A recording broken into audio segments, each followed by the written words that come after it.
It's been a slow couple of nights. Not much besides the odd missing puppy, and I was hungry for something big. But tonight felt different. There was a buzz in the air, and I knew there was a big case right around the corner. Looks like my patience has paid off. Maybe this is the big score I've been looking for. Come in. Mr. Dawson, That's what it says on the door. I'm in need of your services. Why else would you be here? He was nervous. The constant fidgeting, the dodgy eyes. I could tell something was eating at him. I'm afraid there's been a murder, Mr. Dawson. An old buddy of mine, Jackson, was just killed the other day. Have you talked to the police? Of course, but they couldn't make heads or tails on it. Because you know my services aren't cheap, and I can't promise any results. I know, Mr. Dawson, but I'm at the end of my rope here. I'll pay you anything. I just need closure on this. Then I'll be happy to take the case. Take me to the scene of the crime. The police just left the body here? Yeah, they said the morgue was full.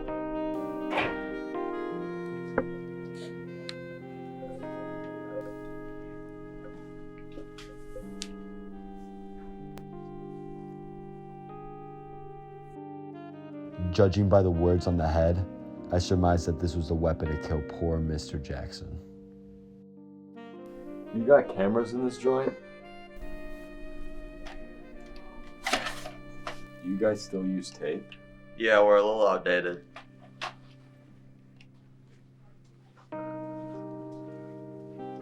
After reviewing the footage, last night I rounded up a list of suspects that might have a bad connection with Jackson.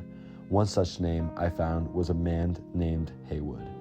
He owed Jackson some money, and from what I've heard, the two have been on less than easy terms. Thank you for donating your time, Mr. Hayward. I know you're a very busy man. Yeah, let's just get this over with. I gotta get to my niece's birthday party. We're gonna try and make this as painless as possible.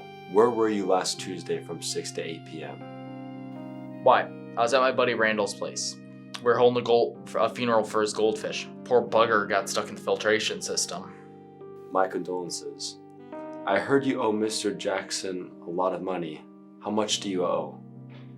Not a lot, but the guy never asked for it back, so I never paid him. Lucky me, I guess. Between you and me, I'm glad that guy's gone. Buzzard stole my girl at the high school dance. I never forgave him for that. I think that's all we need from you, Mr. Hayward. Thank you. Haywood had a motive, but a good alibi, and doesn't seem like the murdering type. Moving on to our next suspect, Miriam Lewis, an old flame of Jackson. Word is that she's been bitter ever since he dumped her at a burger joint for a brunette. Mrs. Lewis, where were you Tuesday night of 6 to 8 p.m.? Well, I was at the mall doing a little shopping. You see this sweater I got for a great deal. Please try to focus on the case, Mrs. Lewis. Right, anyway, so I was at the mall shopping. There's no way that I could have been here, although I can't say that I'm sad to see him go. That buzzard always had it too good. Seems like she might have an alibi as well. Hold on. The only mall in town closes at 5 p.m. There's no way she could have been at the mall during that time. Something doesn't seem right. Mrs. Lewis, I happen to know that the local mall closes at 5 p.m., so there's no way you can have been at the mall shopping. So I'll repeat my question again. Where were you Tuesday night from 6 to 8 p.m.?